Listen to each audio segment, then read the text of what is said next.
November 1992, Pastor for Peace launched the U.S.-Cuba friendshipment, a mobilization of more than 100 people driving 40 vehicles.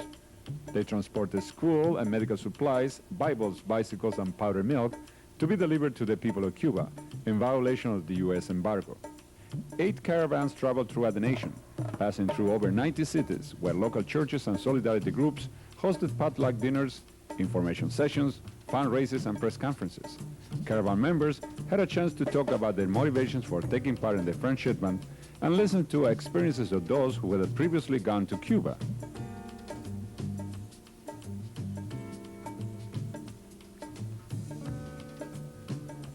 The first one we'll be dealing with is the U.S.-Cuba friendshipment. We are very pleased to have in our town and even in our studio here some guests who have left the great state of Minnesota and have driven down through Kansas City and on their way to Mexico and to Cuba.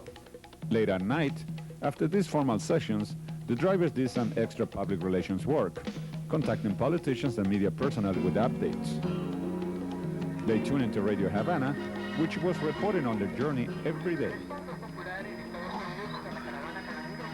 They were high spirits when the various caravans of the friendshipment met in Laredo, Texas, for 3 days of getting to know one another, lengthy strategy planning sessions, and preparation for what lay ahead.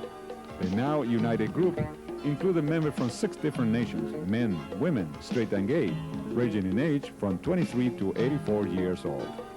With agents from the Treasury Department, Customs, and the Highway Patrol watching their every move, the caravan traveled to the Mexican border and successfully crossed over with the aid, except for some prescription medicine seized by custom officials.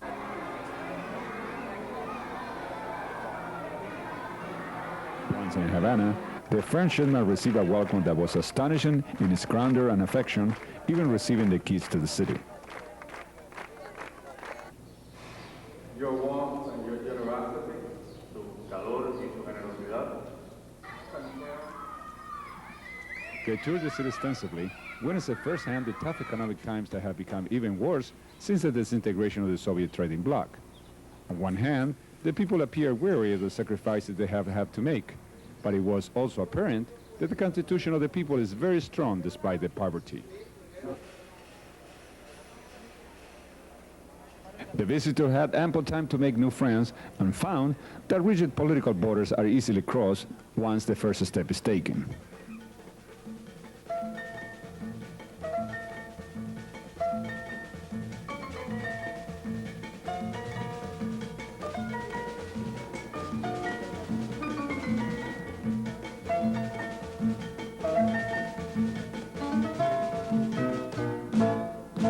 Some people enjoy going to the university to talk with English students, while others were more content to meet with children from the neighborhood where they were staying.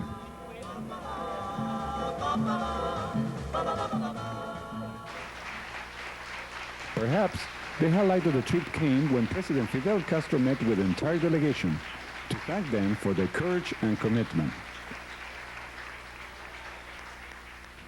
Because we stand at this pivotal moment in history, porque enfrentamos este difícil periodo de la historia, it is incumbent upon each of us es común en cada uno de nosotros to expend all of our energy que gastemos todas nuestras energías to end the embargo, which is the major barrier to the achievements which are within our grasp. para poner un fin al embargo, el cual es el mal más grande.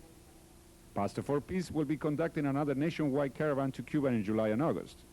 For more information on how to get involved, contact the Pastor for Peace office at 612-378-0062.